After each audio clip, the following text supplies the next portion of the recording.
Vamos lá então, né, para uma nova discussão, entrando num novo dia aqui, a gente vai ver dois temas novos, asma, crise de asma e TEP, manifestações clínicas de diagnóstico. Vamos começar aqui no primeiro, identificar critérios de gravidade da asma, conhecer as bases do suporte ventilatório na crise de asma, deixar aqui o OBS, definir a conduta terapêutica na crise de asma e conhecer parâmetros associados à pior evolução da crise de asma. A gente tem aqui quantas perguntas? 9 perguntinhas. O paciente chegou à emergência com crise asmática grave, embora ainda esteja com nível de consciência e hemodinâmica preservados. Qual das contas abaixo não é adequada para o caso? Oxigenoterapia para manter a saturação de O2 acima de 90? Sim, isso é adequado. Agentes mucolíticos como acetilcisteína. Aqui não sei se encaixa não, né? Agente mucolítico, bom, não estaria de todo errado, né? Na asma a gente pode ter um tampão de muco e tal. Beta 2 agonista inalatória a cada 15 a 20 minutos, aqui tá certo, né? Perfeito. Prednisona 40 a 60 mg por via oral. E aqui, ó, níveis de consciência e hemodinâmica preservados, sulfato de magnésio intravenoso, eu acho que não encaixa, né? Bom, o paciente está bem, né? Embora ainda esteja crise asmática grave, embora ainda esteja com nível de consciência e hemodinâmica preservados. Sulfato de magnésio é a última coisa que a gente lança a mão, né? A última coisa que a gente lança a mão. Eu imaginei que mucolíticos como a acetilcisteína não fossem fazer mal e poderiam ajudar no quadro aqui, mas vamos dar uma olhada aqui na leitura, na nossa leitura. Se todo mundo seguisse a ideia da questão, não há indicação de uso de mucolíticos no tratamento da asma, nem na crise, nem na manutenção. Dito isso, lembramos que a base do tratamento é broncodilatórios para alívio da obstrução das vias aéreas, corticoide sistêmico também é ofertado para controle da inflamação, certo? Beleza. Dependendo do cenário específico, outras medidas podem ser recomendadas, como sulfato de magnésio nos casos de crise grave e refratária ao uso repetido de broncodilatadores. Então eu pensei nisso daqui, né? Refratária ao uso de todo o arsenal, mas não sabia que há uma contraindicação de fato ao uso de mucolítico, né? Eu nunca tinha pensado nesse uso de mucolítico na asma, nunca vi ser indicado também, mas achei que fizesse sentido, né? Porque eu fluidifico o muco e facilito ali a passagem daquele muco, impeço que ele forme plugs, né, tampões, mas é um raciocínio meu que está errado, né, não está correto pensar dessa maneira, então, deixa eu baixar um pouquinho esse volume, não está correto pensar dessa maneira, então vamos corrigir o raciocínio aqui agora, né, mucolítico aqui é o que não entra, sulfato de magnésio de fato faz parte do arsenal terapêutico, sei que faz, mas pensei que nesse caso aqui que a gente estivesse lendo a questão não era para entrar. Paulo, 7 anos de idade, admitido na emergência com tosse de espinéia 2 horas. Passado de crise de sibilância recorrente desde os 5 anos, com atendimentos mensais em urgências e internamento em UTI há 6 meses com necessidade de ventilação mecânica, vem fazendo uso irregular de corticoide inalatório nas intercrises. Pai com história de asma na infância, apresentava o regular estado geral, fala entrecortada, ansiosa, dispneica, murmúrio vesicular diminuindo globalmente, raros sibilos, tempo expiratório prolongado, retrações intercostais, subcostais e batimento de asa. Tá bem grave o nosso paciente, né? Oximetria de pulso com saturação de 90, aqui a gente já vai indicar, aqui 90 92 já vai indicar oxigenoterapia. Sobre a crise de asma aguda, assinale a alternativa correta. A história de asma grave requerendo intubação ou ventilação mecânica, 3 ou mais atendimentos de urgência ou 2 ou mais internações hospitalares no último ano e uso inadequado de corticosteroides inalatórios são fatores de risco para uma crise asmática, como para uma crise de asma grave ou fatal. Aqui não vejo nenhum absurdo sendo dito, né?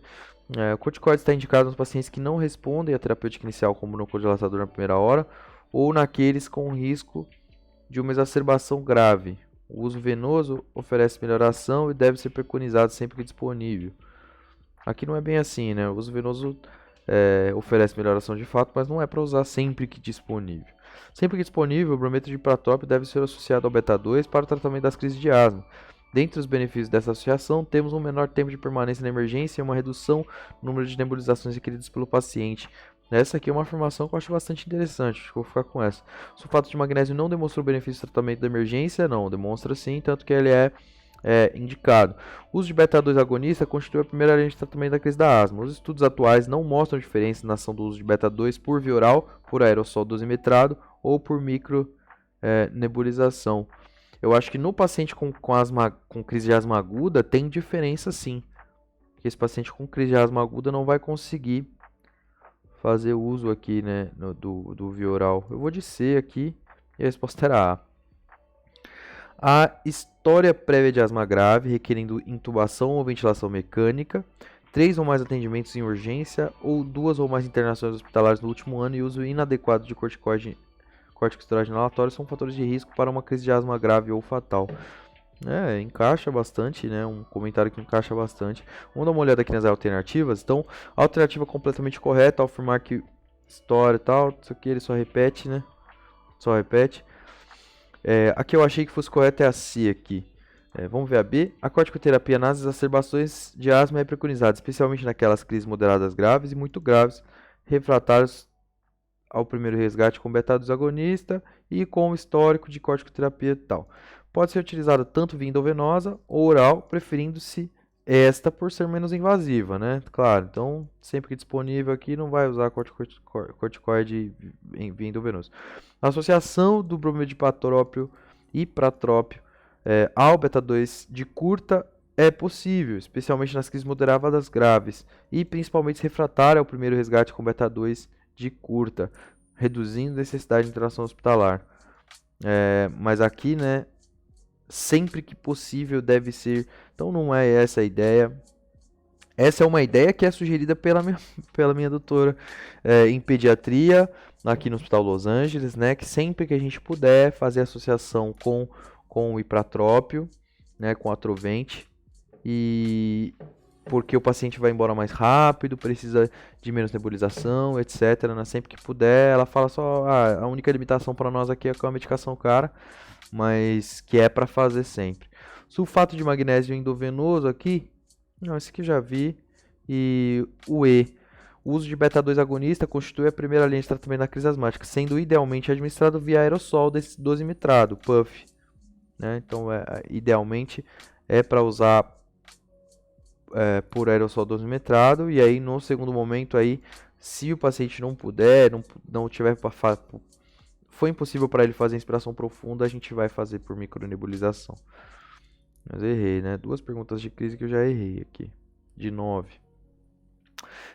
Na unidade básica de saúde, os pais de uma criança de 15 meses de idade relatam que a mesma está com episódios de tosse há 24 horas. Ao exame clínico, o médico identifica sibilância, ataque de espinéia, uso de musculatura acessória, queda da saturação de oxigênio e irritabilidade.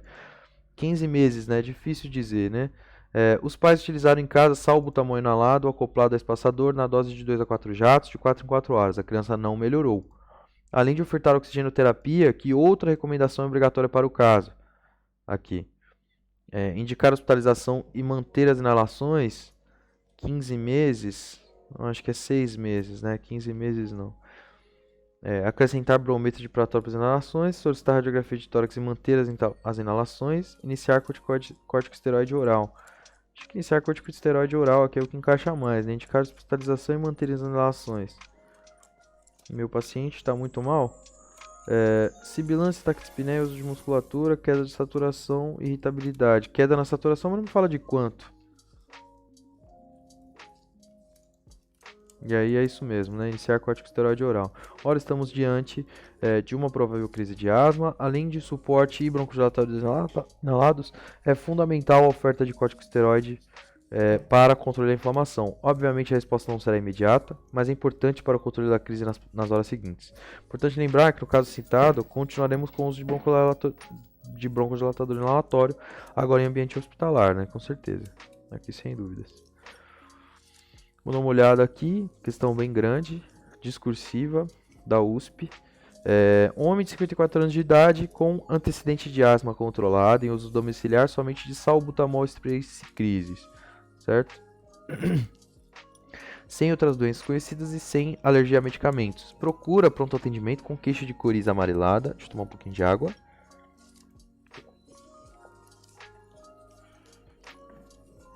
Gelada, mas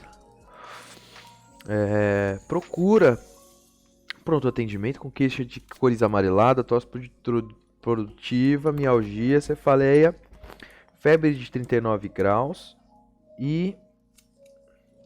Vou aumentar um pouquinho isso aqui, né? Pra ver como é que vai ficar aqui.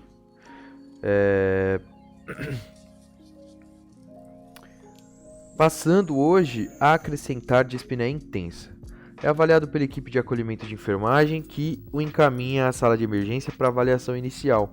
Ao exame clínico de entrada, apresenta-se em mau estado geral, com dificuldade para falar por conta da dispneia, cianose, tempo de enchimento capilar maior que 2, orientado, tempo espacialmente, Glasgow 15, temperatura de 39,2, frequência cardíaca de 110, pressão arterial 130/80, normal, frequência respiratória bem elevada, satura 85, né, muito caído aqui, né, precisa de oxigênio de qualquer maneira, sem sinais meníngeos, horoscopia, hiperemia e orofaringe, sem placas purulentas, ausculta pulmonar com murmúrios vesiculares presentes bilateralmente, com sibilos inspiratórios e expiratórios difusos e presença de tiragem intercostal. Então, esse paciente aqui que tem uma asma, ele está com uma crise asmática grave, saturação de 85, que foi deflagrada aí pela infecção que ele teve, né? Deflagrada aí pela infecção que ele teve aqui, uma pneumonia provavelmente. Presença de tiragem, então. Bulhas rítmicas, 2 tempos taquicárdicas, sem sopros, restante do exame clínico sem alterações. Faça a prescrição medicamentosa inicial para a sala de emergência. O paciente precisou ser submetido a sedação, intubação orotraqueal e foi transferido para a UTI. Durante a internação, o paciente evoluiu com mudança do padrão respiratório conforme indicado nos gráficos, 1/2. A avaliação inicial estava no 1 e depois ele entrou no 2. Vamos dar uma olhada aqui se a gente consegue entender alguma coisa aqui desse padrão respiratório. Eu nunca vi aqui respirador. Primeiras ideias aqui, primeiro contato que eu tô tendo com o respirador, né? Crise asmática grave na asma. Foi pouco explorado na minha faculdade até o momento, né? Mas vamos dar uma olhada aqui, ver se a gente consegue. Eu não consigo nem ver as informações, né? É difícil, né? Se eu já conheci esse exame aí, com certeza, mas eu não conheço o exame, não consigo ver as informações, não consigo entender exatamente o que está acontecendo aqui. Mas a resposta para nós aqui é: faça a prescrição medicamentosa inicial para a sala de emergência, né? Bom, vamos lá. O2, oxigênio, né? FiO2 a 100%. Vamos passar para ele de 15 a 20 minutos, beta-2 agonista de curta e o corticosteroide oral, né? Corticosteroide via oral, se não for possível, o paciente toma via oral, né? Isso aí vai depender da avaliação ali em sala. Não, ele está entubado.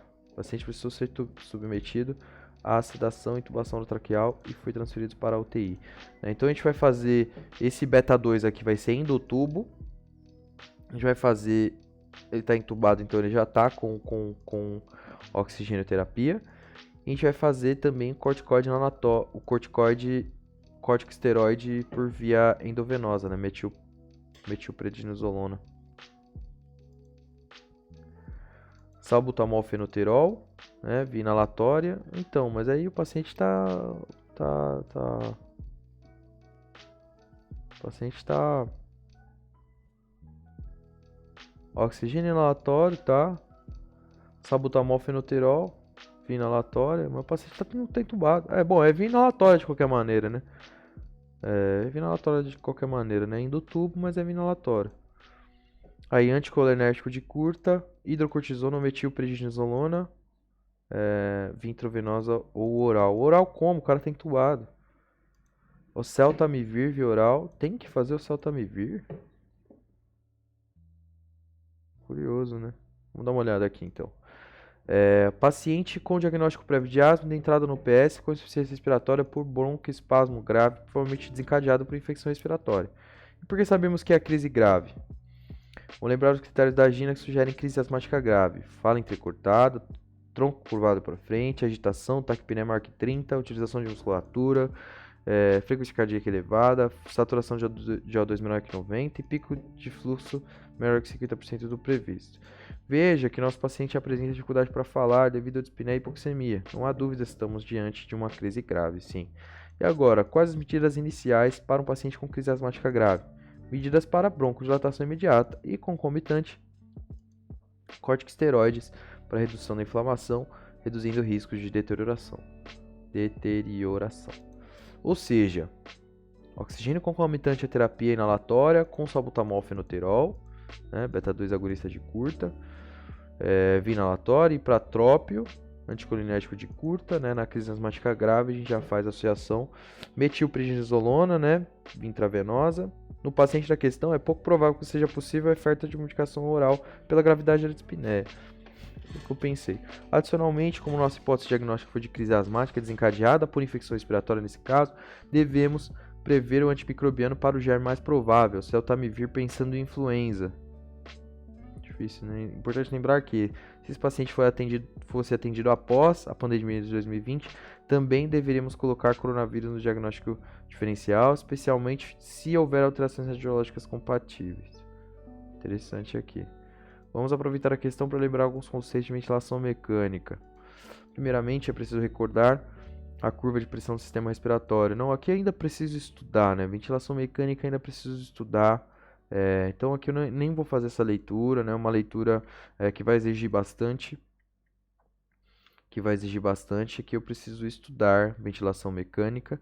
E isso vai ficar para um próximo momento aqui. Mulher de 28 anos procura unidade de emergência, queixando-se de tosse, dificuldade respiratória progressiva a 12 horas, sem melhora com o uso de salbutamol spray. Antecedentes pessoais: asma desde a infância, 3 interações no último ano pela doença e nos últimos 2 meses, atendimentos 2 a 3 atendimentos por semana em pronto-socorro com crise de tosse, dispneia intensa, inclusive com despertar noturno.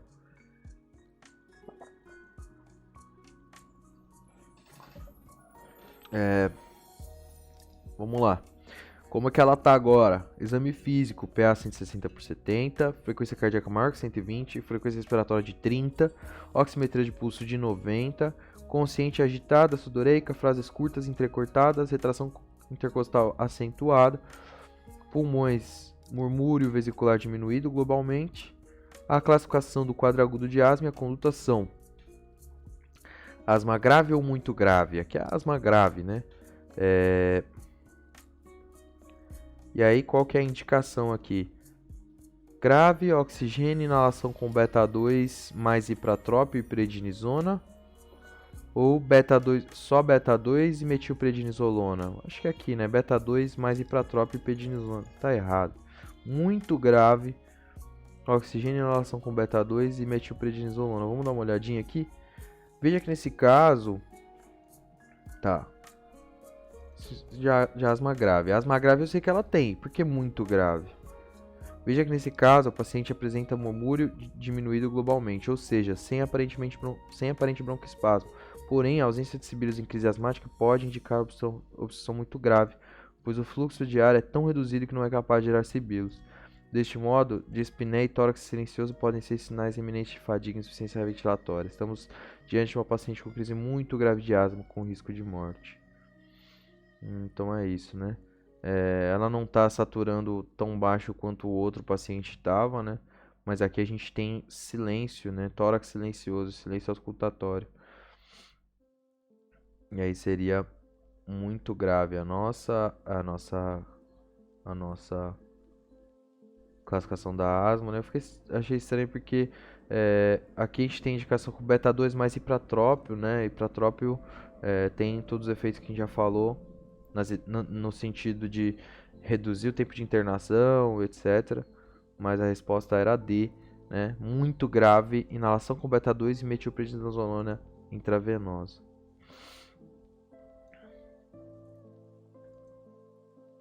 Né? Menino, 8 anos, está internado em enfermaria por episódio de exacerbação de asma. O quadro atual teve início há 7 dias, com tosse e dificuldade respiratória progressiva, classificado como asma grave. Nos primeiros 2 dias, permaneceu em unidade de terapia intensiva, onde recebeu oxigênio por máscara não reinalante com reservatório. Corticoterapia e sulfato de magnésio intravenosos. Volta.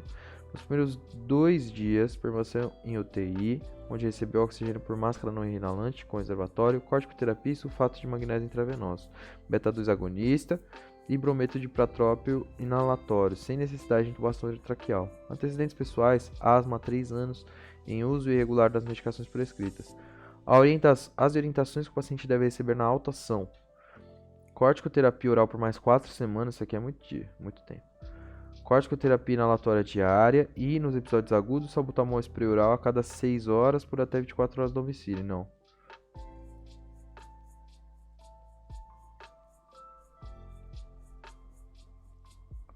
Bom, ele vai pra casa com corticoterapia oral por mais por um tempo, né?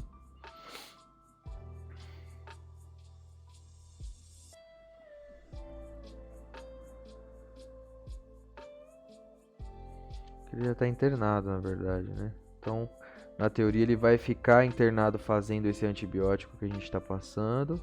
Não tô dizendo que a gente vai dispensar ele agora, né?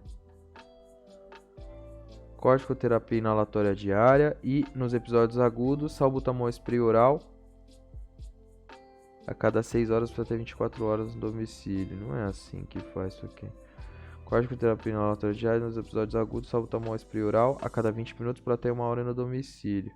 Pode ser isso aqui. E oxigênio em ambiente hospitalar? Não. Isso aqui tá muito errado. Corticoterapia oral por mais 4 semanas, episódios agudos, nebulização. Não. Acho que é aqui, né? D. Aí, perfeito. Perfeito. Segue. Não sei ver, né? É uma pena. Mas vamos ver. Vamos ver a questão. Escolar de 8 anos com crise aguda de asma grave necessita ser entubado e é colocado em ventilação mecânica invasiva com a seguinte configuração inicial. Ventilação mandatória intermitente sincronizada, pressão controlada FO2 100%, frequência respiratória de 25, tempo expiratório 0,8, relação inspiração-expiração 1:2, expressão inspiratória pico de 20,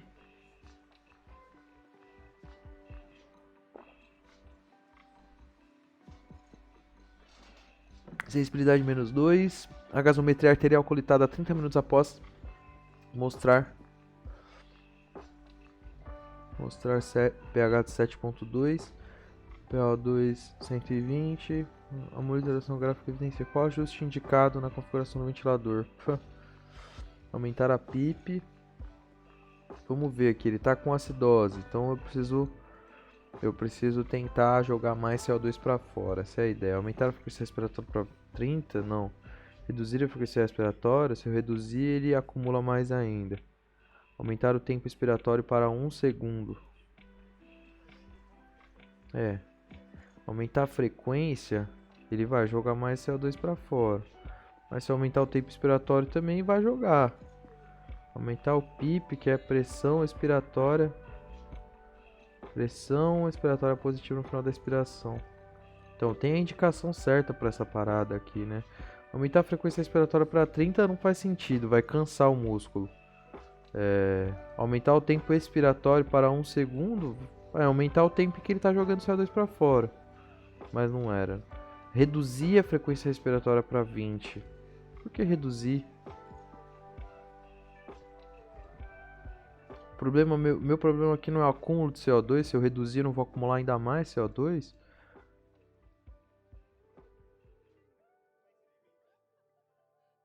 Ah, tá, ó.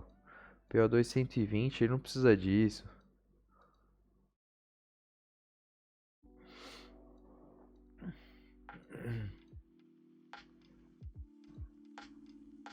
Dá uma olhada aqui no comentário.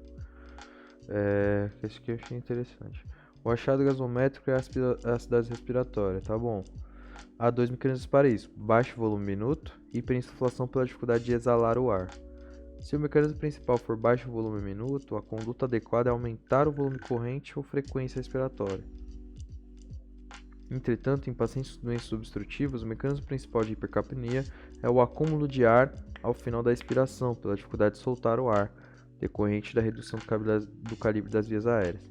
Nesses casos, a conduta é diferente: redução da frequência respiratória para aumentar o tempo expiratório e possibilitar a exalação do ar acumulado. Olha lá, aumentar o tempo inspiratório, tá escrito, cara. Ah, não. Aí você viajou. Note que são condutas completamente opostas. Assim, é muito importante diagnosticar corretamente o mecanismo da hipercapnia. Mas como? É só olhar a curva do fluxo. Como podemos observar nesse caso, ao final da expiração, o fluxo zero não é atingido, indicando que ainda há ar tentando sair das vias aéreas. Isso é um sinal claro de alto PIP decorrente de hiperinsuflação. O fluxo aqui. Mas eu não sei ver, né? Pena que eu não sei ver.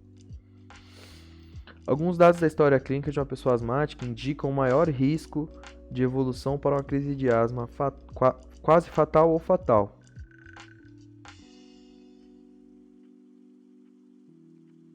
Asma lábio, caracterizado por variabilidade acentuada da função pulmonar, exceto, né?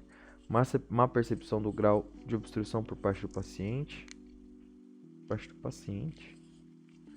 Presença de doença de refluxo gastroesofágico, indica risco de evolução para asma. Não é assim, né? Pode fazer broncoaspiração.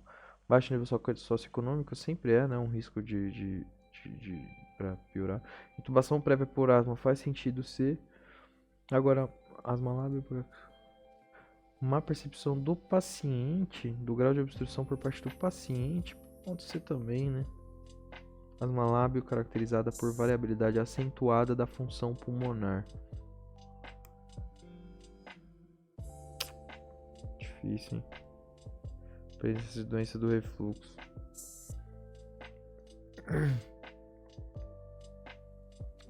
Hospitalização. Uso atual recente de corticoide oral como marcador de gravidade do evento. Sem uso atual de corticoide inalatório. Inalatório. Uso excessivo de beta-2 agonista, mais de um frasco de salbutamol equivalente por mês.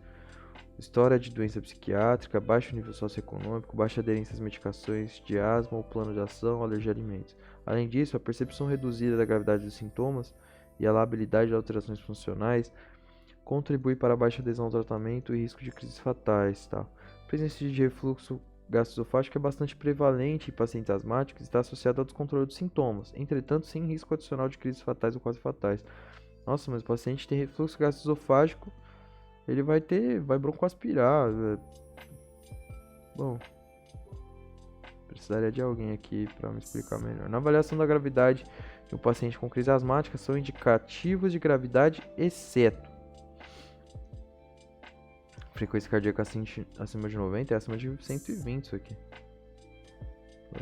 Uso de musculatura acessória da respiração e sudorese. Isso aqui não é acima de 90, é acima de 120. Acima de 90 tá nem taquicárdico. Aí, né? Frequência cardíaca acima de 120.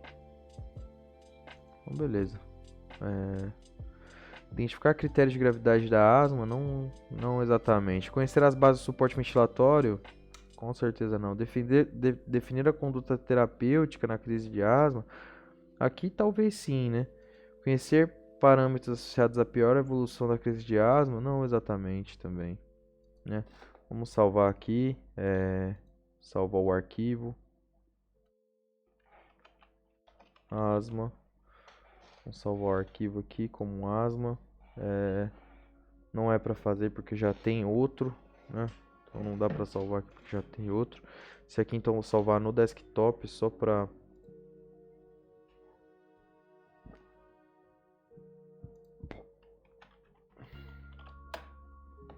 salvar no desktop, deixar ele aí salvo.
Pausinha rápida aqui, né, para continuar.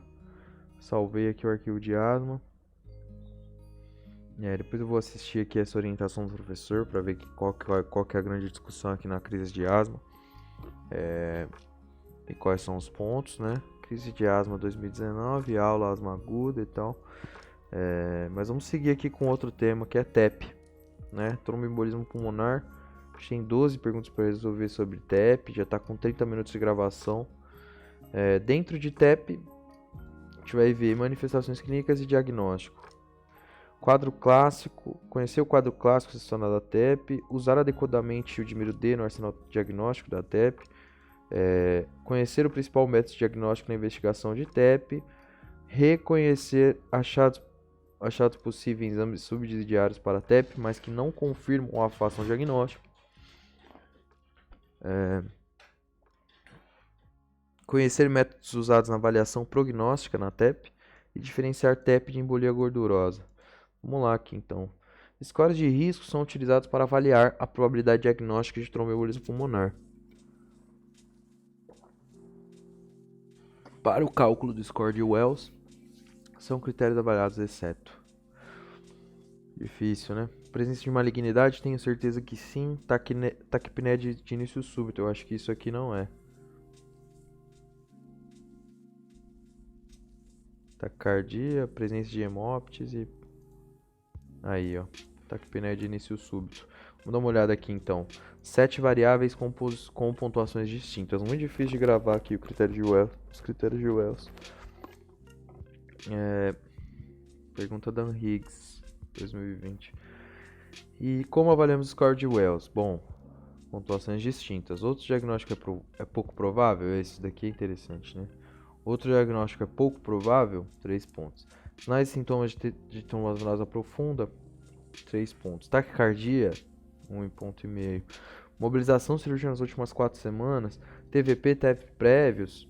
Hemóptise e aí neoplasia. Esse aqui eu lembro bastante, né? Neoplasia. Probabilidade elevada é definida como aquela com pontuação maior do que 6 pontos no score de Wells. Vamos lá. Mulher de 35 anos de idade chega ao pronto-socorro com queixa de dispneia de início súbito há um dia, dor torácica ventilatória dependente e hemóptise de pequeno volume.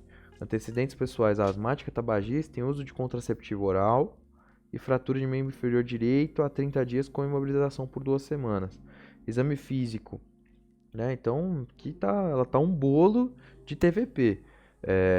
Exame físico, frequência cardíaca 110, frequência respiratória 22, PA 120/80, saturação 92, ritmo cardíaco regular em 2 tempos, sem sopros, pulmões com murmúrio vesicular e discretos sibilos presentes bilateralmente. Membros inferiores sem edema. Quais exames para diagnóstico e estratificação do risco?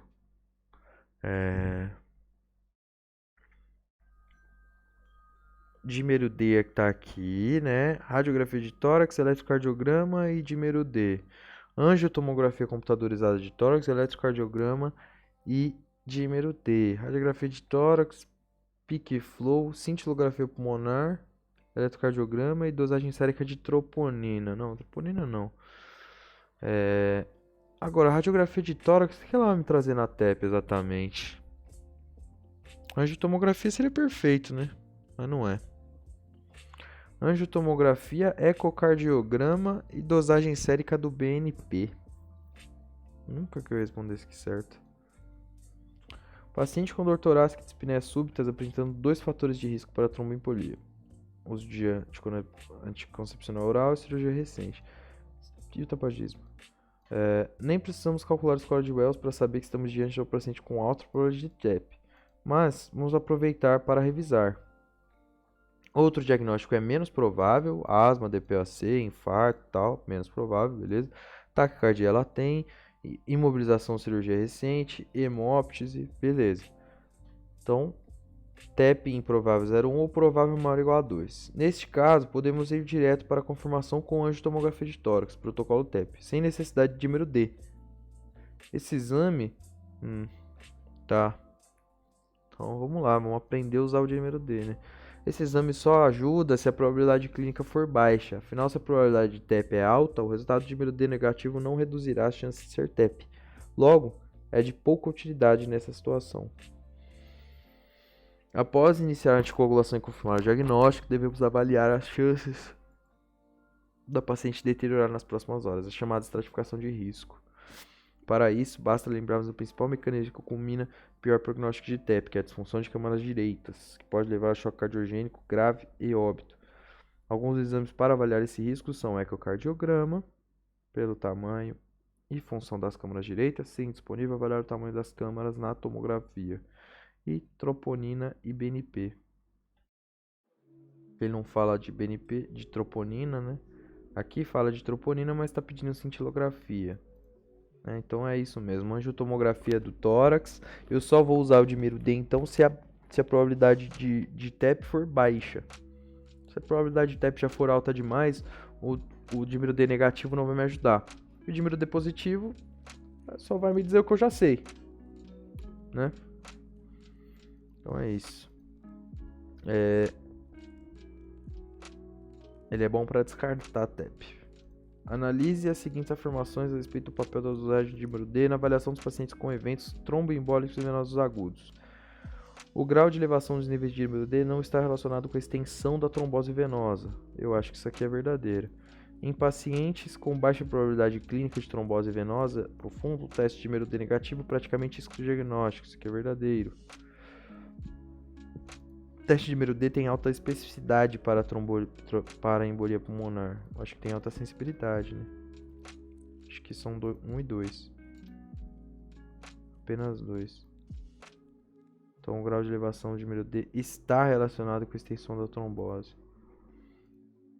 O dímero D é um produto de degradação da fibrina, ou seja, toda vez que ocorre trombose no organismo, o sistema fibrinolítico endógeno tenta desfazer mais trombos, gerando os produtos de degradação. Então, a elevação de dímero se relaciona indiretamente à extensão da trombose venosa, já que quanto maior a trombose, maior será a quantidade de produtos de degradação da fibrina gerados.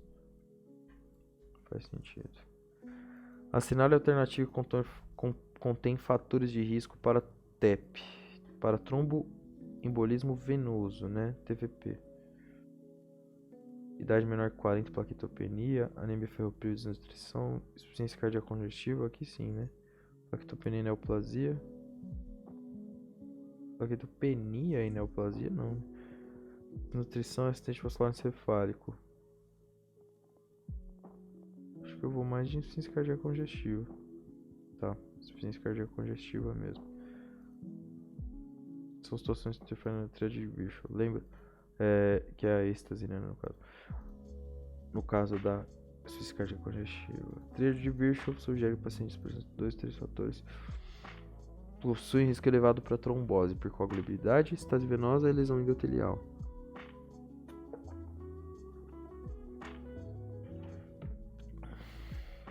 Deficiência de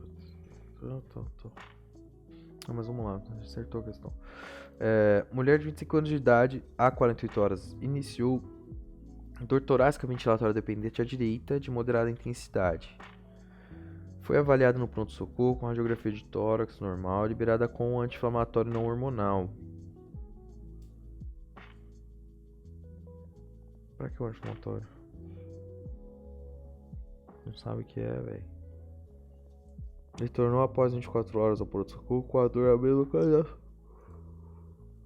mas de menor intensidade. Sensação febril e teve síncope 1 hora antes de chegar ao pronto-socorro. No exame físico, corada, hidratada, frequência respiratória de 24, frequência cardíaca de 102, PA de 90/60, já tá caindo já. Saturação 92 no ambiente, temperatura 37,4. Ausculta cardíaca e pulmonar sem alterações. Restante exame físico normal, hemograma com discreta leucocitose sem desvio à esquerda. Medicações de uso contínuo, anticoncepcional oral. Qual é a principal hipótese diagnóstica e a sequência de exames que você pediria para confirmar esta hipótese? Qual tratamento deve ser instituído se confirmar essa hipótese? Pneumonia comunitária e sepse. Repetir. Sepse? Sepse sem leucócito? Leve desvio? Não. Tromboembolismo pulmonar agudo. Dedímero seguido de angiotomografia de tórax, anticoagulação com enoxaparina. Então, aqui o dedímero faz sentido porque eu não tenho muito... Não tenho tanto, né? Tem que suspeitar, né? Essa é a ideia, né? Tem que pensar em TEP. Essa é a ideia mesmo. É que aqui eu tô estudando TEP e aí a única coisa que vem na cabeça é TEP. Tromboembolismo pulmonar dedímero seguido de ecografia e ultrassonografia de membros inferiores, anticoagulação com enoxaparina. Aqui já é mais completo, né? Trombólise com RTPA, não é assim que faz. Acho que eu vou descer aqui, né? Uma resposta mais completa. E não... Nossa. Vamos lá.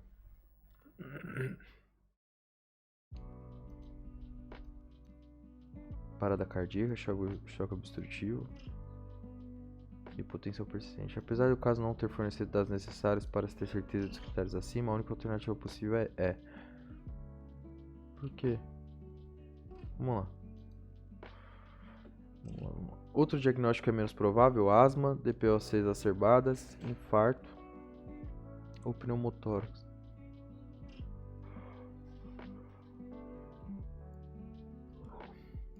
Paciente de dor torácica aguda e posteriormente síncope. Quais as nossas hipóteses? Que síncope? Eu nem vi que ela teve síncope.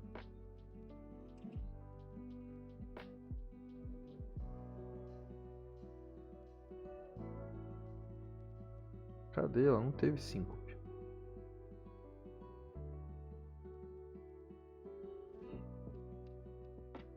Teve síncope. Gente, que absurdo. Eu não li a parada. Tá, outro diagnóstico é menos provável. Sinais e sintomas de TVP ela não tem, né? Taquicardia de 100, imobilização cirurgia recente, hemóptise, não tem nada disso. No score de Wells simplificado, 1 ponto para cada fator acima, temos TEP improvável 0 ou 1 ou provável maior ou igual a 2. Neste caso, podemos ir direto para a confirmação diagnóstico com angiotomografia de tórax sem necessidade de número D. Esse exame só ajuda, pá. Afinal, se a probabilidade de TEP é alta, o resultado de número D não reduzirá a chance de ser TEP. Logo é de pouca utilidade.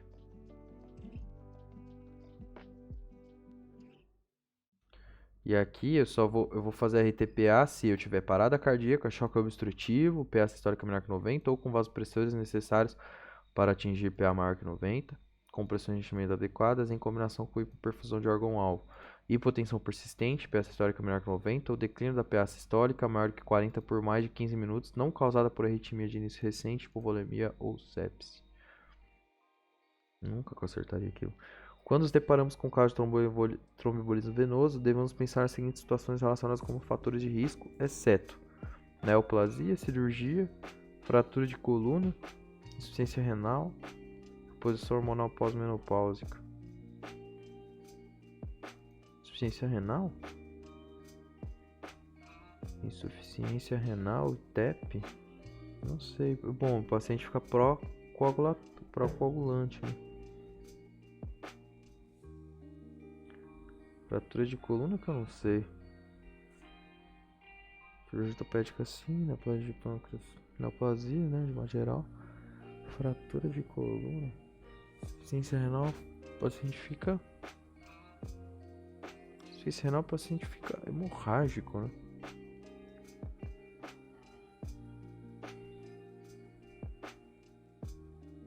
Hipervolêmico, dilui os produtos. Insuficiência renal. O detalhe peculiar dessa questão é que se aventurou num cenário perigoso, que existem controvérsias sobre a relevância da doença renal crônica como fator de risco ou não para a TEP. Classicamente, a doença renal crônica dialítica tem sido mais associada a sangramento que a evento trombótico, né? Outros cenários de doença renal, no entanto, podem ser associados fortemente a fenômenos trombóticos, como alguns padrões de síndrome nefrótica. Fato é que na prova vamos buscar sempre a alternativa mais conveniente, e todas as demais são fatores de riscos clássicos para a TEP. Fratura de coluna, cirurgia ortopédica, neoplasia. Então, paciente de 31 anos, sexo feminino, tabagista e em uso de contraceptivo oral, apresenta quadro súbito de dor ventilatória dependente em base esquerda do tórax, ligeira dispneia. Ao exame foi encontrada apenas taquicardia com frequência cardíaca de 118 batimentos por minuto e diâmetro da coxa esquerda maior do que 1 centímetro em relação à direita. Então tá lá. O diagnóstico do clínico na urgência de embolia pulmonar. O aspecto radiológico mais comumente visto pelo clínico raio-x realizado a admissão é... acho que é raio-x normal, na verdade. Aumento de diâmetro da artéria pulmonar. Oligoemia na base pulmonar à esquerda, elevação da hemicúpula diafragmática à esquerda. Eu acho que é raio-x normal. Aí, raio-x normal. Raio-x está sempre normal. O que pode ter, vamos dar uma olhada. O que sabemos é que a radiografia de pacientes com TEP, independente de raciocínio romântico acima, é anormal na maior parte das vezes. Então ele fala aqui sobre alguma coisa, né? Os achados mais comuns são pequenas estrias atelectásicas e derrame pleural. Em casos mais raros, podemos encontrar a opacidade periférica triangular, Corcova de Hampton, oligoemia focal, sinal de Westmark, denotando pobreza vascular, e sinal da Pala, dilatação dos ramos principais da artéria pulmonar, questão passível de recurso. Quadro respiratório súbito, associado a edema unilateral de membro inferior e fator de risco para TEP. Geralmente, quando questiona sobre o achado mais provável da radiografia, esse é um ponto bem interessante. Por sinal, é que no raciocínio lógico é de se imaginar que a radiografia de pacientes com TEP tem a tendência a ser normal, afinal é doença vascular. De fato, uma pista muito interessante para valorizarmos o diagnóstico é encontrar um paciente com desconforto respiratório agudo e ausculta pulmonar e radiografia pobres. Essa combinação faz pensar que provavelmente não exista doença parenquimatosa, tampouco de vias aéreas, e TEP ganha força.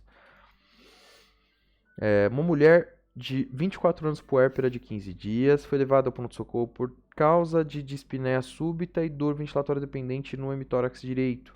Ao exame físico, alertada, orientada, corada e hidratada, PA de 130 por 80, frequência cardíaca de 103 batimentos por minuto, frequência respiratória de 25, saturação de O2 de 88. O exame respiratório revelou taquipneia e crepitações respiratórias finas, taquipneia e crepitações finas, satura 88, né? Frequência cardíaca já está maior do que 100. Finas, na base pulmonar direita. O exame cardíaco revelou hiperfonese de segunda bulha, né? Aumento das pressões aí. A angiotomografia do tórax revelou falha no enchimento da artéria pulmonar direita. E falha no enchimento da artéria pulmonar, né? Falha no enchimento quer dizer que tem uma obstrução mecânica. O ecocardiograma demonstrou dilatação no ventrículo direito, troponina 5 nanogramas e aminoterminal ProBNP 2.500 picogramas, né? Tá bem elevado aí, tá distendendo a cama. Sobre este caso, assinar a alternativa correta. O paciente pode ser liberado diretamente para tamicídio. Com prescrição de anticoagulante, não. Deve-se proceder a trombólise de urgência, uma vez que há baixo risco de sangramento e disfunção ventricular direita. Baixo risco de sangramento, por que eu estou afirmando isso aqui? Esse paciente apresenta baixo risco de morte intra-hospitalar. Não apresenta não. O coração dele está falhando. NT-proBNP é fator preditivo de pior prognóstico. Eu fico em dúvida entre esse e esse. Mas acho que ele precisa de trombólise de urgência aqui. O coração começando a falhar aqui. Saturação de 88, né? O paciente tá mal.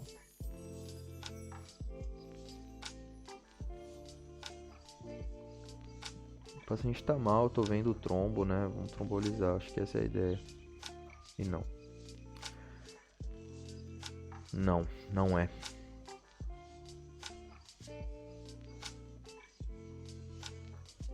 A ideia é simples. Se encontramos variáveis que surgirão possibilidade de evolução desfavorável, seja ínfima, se o paciente for capaz de executar o tratamento em casa e retornar em caso de piora, é um candidato a alta. Simples assim. Como é que é? Se encontrarmos variáveis que sugiram que a possibilidade de evolução desfavorável seja ínfima e se o paciente for capaz de executar o tratamento em casa, é um candidato. Na pneumonia, podemos usar julgamento clínico, ou até mesmo scores como o CURB 65, CURB 65, Na TEP, a ideia é similar. Se houver estabilidade clínica e inexistirem estigmas de sobrecarga de câmaras direitas, podemos considerar o tratamento domiciliar. Nas provas, essa visão é suficiente. Observe que, no caso, há taquicardia, hipoxemia. Quem daria alta para um paciente assim? Né? Ninguém. Tá.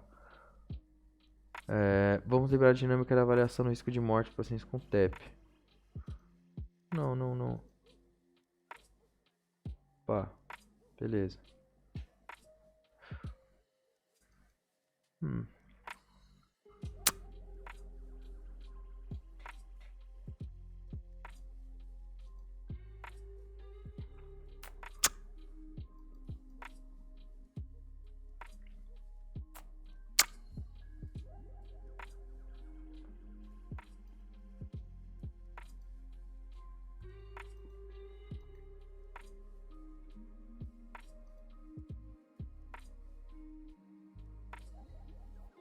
Pra mim que o coração dele tava falhando aqui era pra fazer, né? Vamos dar uma olhada aqui então. Aproveitando o caso, por curiosidade, vamos lembrar a dinâmica de avaliação. PS1. A dinâmica de avaliação do risco de morte em pacientes com TEP. Os pacientes são estratificados em 3 grupos: baixo risco, candidatos a alta, risco intermediário e risco elevado. O que determina o risco, basicamente, são variáveis que denotem sobrecarga de coração direito e também presença de comorbidades e instabilidade clínica. O risco elevado é caracterizado pela presença de choque, denotando falência do coração direito, são os candidatos à trombólise. Não é o caso no meu paciente? Definição dos grupos baixo e intermediário é mais complexa. A sugestão é que lancemos mão do score PS simplificado. Se houver mais critérios, idade maior que 80, taquicardia, neoplasia, doença cardiopulmonar, hipotensão, hipoxemia, o paciente é classificado como risco intermediário. Na ausência desses dados, risco baixo. Grupo intermediário, tá, mas ele não fala aqui qual que é o grupo que o meu paciente foi... Não sei não. Homem de 70 anos no primeiro pós-operatório de osteossíntese de quadril, apresenta dor torácica súbita, seguida de tosse com catarro hemoptóico e dispneia intensa. A suspeita clínica é de tromboembolismo pulmonar. A se confirmar esse diagnóstico, o grau de alteração de alguns dados laboratoriais pode ter valor prognóstico, como os abaixo, exceto. Dímero D tem valor prognóstico? Se relaciona com o tamanho do trombo, né? Troponina com certeza, gradiente alvéolo arterial de oxigênio, elevação de peptídeo natriurético cerebral. Ele falou na outras que sim. Pressão arterial do oxigênio. E aí, é o dímero D que não tem relação com o prognóstico? É o dímero D. É o dímero D. De várias, estou 1, 2, 3, 4, 5. De 9 estamos 5, estamos 4 até o momento. Faltam 3. Homem de 26 anos foi atropelado por um ônibus. Foi levado ao hospital, onde foram constatadas fraturas fechadas de fêmur direito e pelve. Tá. Submetido à tração do ombro, do membro, deixado em repouso e aguardando o procedimento cirúrgico das fraturas. No segundo dia de internação, apresentou um desconforto respiratório. Exame físico regular, estado geral, 28, oximetria de pulso 91, rebaixamento do nível de consciência, petequias nas axilas, né? Petequias aqui, embolia gordurosa. Tomografia de crânio sem alterações, hoje tomografia de tórax infiltrado intersticial bilateral. As condutas são suporte ventilatório e fixação das fraturas, paralisação plena, antibiótico terapia de largo espectro, paralisação plena, suporte ventilatório. Não precisa heparinizar porque é gordura, né? Agora, suporte ventilatório não faz nenhum sentido eu responder que não, né? O paciente está saturando 91 aqui. Suporte ventilatório e fixação das fraturas. É a embolia gordurosa, né? Mulher de 23 anos de idade, previamente rígida, chegou ao PS com quadro de espinéia 2 horas, acompanhada de dor torácica, nega, tosse e febre. Então, tem sinais de pneumonia. Ao exame, bom estado geral, corada, afebril, acianótica, orientada, vigil. Pulmões roncos esparsos, frequência respiratória de 30, satura 92, burnoformésticas. Simbologia cardíaca normal aqui, aparentemente. Frequência cardíaca de 120 está elevada, PA 100 por 60, talvez esteja começando a cair aqui minha PA. Membros inferiores sem edemas. Calculando o score de Wells, que foi considerado de baixa probabilidade. Qual a investigação mais adequada? Aí sim, o dímero D, né? Baixa probabilidade. Baixa probabilidade, vou usar o dímero D. E aí sim dizer, né? Então essa é a idade, né? Essa é a ideia, né? Vamos usar dímero D para calcular baixa probabilidade, para investigar quando baixa probabilidade. E quando alta probabilidade, a gente já está pensando em TEP, o dímero D não vai me ajudar, então eu vou para o caminho de investigar mais ativamente com angiotomografia e aí já avaliar a função cardíaca para poder tomar uma decisão aí se eu vou fazer RT-PA ou se eu vou só heparinizar e dar suporte. Um homem de 65 anos, tabagista de longa data, descobriu recentemente um câncer de pulmão por meio de exames rotineiros e iniciou sessões de radioterapia. 10 dias depois, foi trazido para emergência com queixa de dor torácica e dispneia de início súbito. Sugere para mim TEP, já tem clínica de TEP. Ao exame, está hemodinamicamente estável, mas a saturação de O2 em ar ambiente é de 86. Realizou radiografia de tórax, identificou massa em hemitórax direito. E é isso. Bom, massa ele já tinha, inalterada em relação aos exames prévios. Sobre o caso, assinale a alternativa correta. Deve-se solicitar dosagem de dímero D e diagnosticar embolia pulmonar caso esse seja elevado. Mas ó, eu já tenho a frequência cardíaca elevada, a clínica da TEP. Que mais que eu tenho? Frequência cardíaca não tem não aqui. Calma, cara. Eu tenho histórico de neoplasia e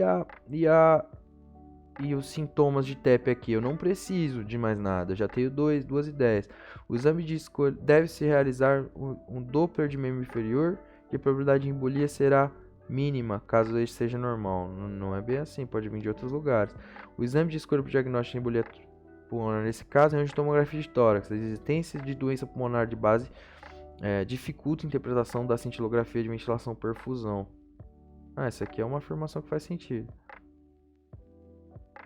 Por conta da hipóxia. Aqui eu não sei.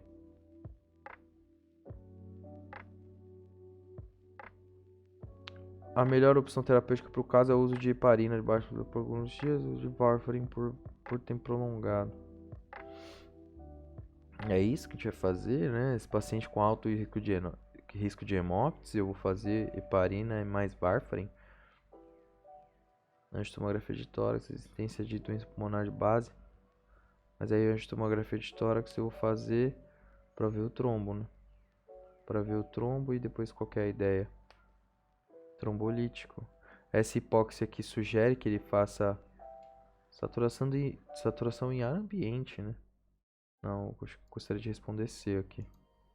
E respondi corretamente. Vamos lá. D. Na época era uma alternativa incorreta. Essa é uma peculiaridade do tratamento do TEP. CSPE. Pacientes com neoplasia haviam sido menos estudados e os NOACs não eram a primeira escolha. Hoje podem ser considerados. Né? Incorreta. A indicação de trombólise na TEP é restrita à presença de instabilidade hemodinâmica e não hipóxia. Né? Então, se o coração estiver falhando pela pressão causada pelo trombo, né? O meu ventrículo direito está batendo contra um trombo que está causando um desequilíbrio na pressão intraventricular, aí sim a gente vai usar RTPA. Então, beleza, né? Conhecer o quadro clássico relacionado à TEP, manifestações e fatores de risco, talvez aqui. Usar adequadamente o dímero D, não exatamente. Conhecer o principal método diagnóstico na investigação da TEP e as alternativas, eu aprendi hoje. Mas eu errei bastante coisa. Reconhecer achados possíveis em exames subsidiários para a TEP, mas que não confirmam ou afastam o diagnóstico. Isso aqui nem apareceu para mim. Conhecer métodos usados na avaliação prognóstica na TEP. Aprendi hoje, mas está difícil. Diferenciar TEP de embolia gordurosa, sim, tem o sinal clínico é muito clássico, são as petequias, né? Vamos assistir aqui as duas revisões para as aulas e depois a gente segue aqui. Depois a gente segue aqui o estudo da semana. Bem legal aqui, né? Mas já fizemos aqui, né? 4 temas aí, 2 de revisão, 2 temas novos. 1 hora falando aqui, tô cansado de falar. Vou fazer uma pausa e depois eu volto.